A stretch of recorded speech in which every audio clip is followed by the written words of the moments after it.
नमस्कार मित्रांनो, स्वागत आहे तुमचं मराठी टेक मित्र यूट्यूब चॅनलमध्ये. ज्या शेतकऱ्यांचे सोलारचे अर्ज मेडाकडून महावितरणकडे वर्ग करण्यात आलेले आहेत, त्यामधील काही शेतकऱ्यांना त्यांचा फॉर्म हा रिजेक्ट करण्यात आलेला आहे असा SMS दाखवत आहे.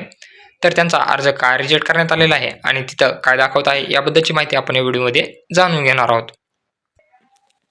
तर शेतकरी त्यांचा MSID आणि पासवर्ड टाकून लॉग इन केल्यानंतर त्यांना असं दाखवत आहे, your application has been rejected, please contact your circle office. आता या शेतकऱ्यांचा अर्ज रिजेक्ट करण्यात आलेला आहे. त्यांनी त्यांच्या सर्कल ऑफिसला भेट द्या असं सांगण्यात आलेलं आहे. तर त्यांचा अर्ज रिजेक्ट का करण्यात आलेला आहे? या शेतकऱ्यांना अगोदरच त्रुटीचा SMS केलेला असतो की तुमच्या 7/12वर विहीर किंवा बोरची नोंद नाही, किंवा ज्या शेतकऱ्यांचं सामायिक क्षेत्र आहे त्यांनी NOC अपलोड केलेलं नाही, अशामध्ये त्यांना हा SMS अगोदर पाठवलेला असतो आणि SMS पाठवूनही त्यांनी ती त्रुटी जर दुरुस्त केलेली नाही तर त्यांचा अर्ज हा रिजेक्ट करण्यात आलेला आहे.